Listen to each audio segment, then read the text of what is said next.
Once upon a time, in the quiet town of Alderwick, where time ticked slowly and people lived ordinary lives, there stood an old, forgotten clock tower.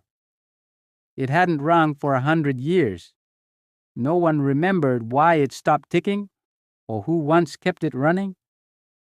Some believed the magic inside the clock had died, but in a tiny cottage near the edge of the woods lived a girl named Elsie, daughter of a once great clockmaker. She was quiet, curious, and carried a notebook full of sketches and dreams her town didn't understand. Fixing clocks? People mocked. Why not do something useful?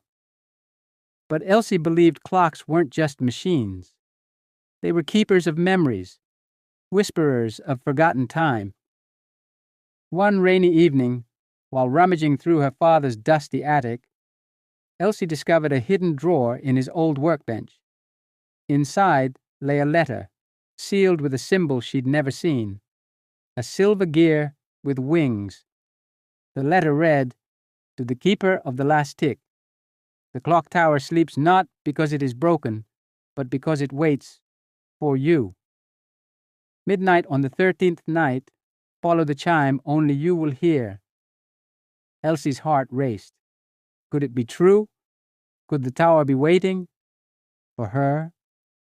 On the 13th night, the town lay still, the streets wet with moonlight. But in her ears, Elsie heard it, a faint chime, soft and distant, like a heartbeat. She followed it to the clock tower, its doors creaking open for her alone. Inside, the gears groaned and shifted as if waking from a century-long sleep.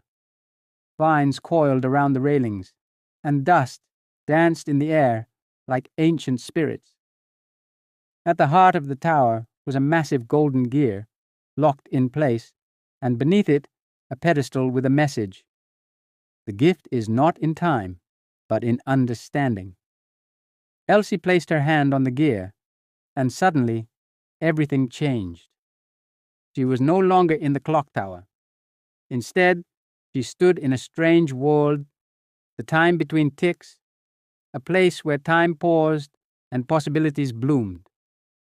Here, she met creatures born of forgotten moments, a cat with a sundial on its back, a tree that bloomed with memories instead of leaves, and a boy made of sand who'd never felt the wind. They told her the truth. The clock tower was built on ancient magic, and each generation, one person is chosen to keep time in balance.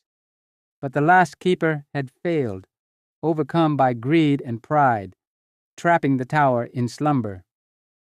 Now time was beginning to fray. Shadows called the never-was were creeping into reality, creatures that erased memories and stole dreams. Elsie had been chosen to become the new keeper, but she had to prove herself worthy. To awaken the tower and become the keeper, Elsie had to complete 3 trials. In the trial of courage, she entered a cave filled with voices of doubt, echoing her fears. You're not good enough. You'll fail like the rest. But she pressed on, whispering, I am more than what they say. In the trial of kindness, she found a village frozen in time. The only way to free them was to give away a part of her own warmth, literally. She tore a page from her dream journal, giving a lonely child a story to remember. In return, time began to move. In the trial of letting go, she came face to face with the memory of her father, laughing, fixing clocks, holding her hand. But it was only a memory. To move forward, she had to let him go and trust in herself. Back in the real world, dawn approached. The tower groaned again. Elsie climbed to the top and placed her notebook on the pedestal. The gears began to turn, slowly, then faster, until dong, dong, dong, the clock tower chimed for the first time in 100 years. Light exploded from the tower, washing over Alderwick. People came out of their homes, staring in awe. But something had changed. The children who once ignored Elsie now wanted to learn from her. The mayor asked her to restore the old town clocks, and the people who laughed at her dreams now listened, wide-eyed. Elsie became the official keeper of time, not just of gears and springs, but of moments. She helped a grieving mother hear her son's laugh one more time from an old pocket watch. She helped a shy boy replay a moment of courage so he'd never forget it. And she taught the town the most powerful lesson. Time is not just what passes. It's what you do with the moments you're given. As for the clock tower, it now chimed not just the hour, but also a second chime only the dreamers could hear, those willing to believe in magic again. And if you're still listening, maybe you're one of those dreamers too.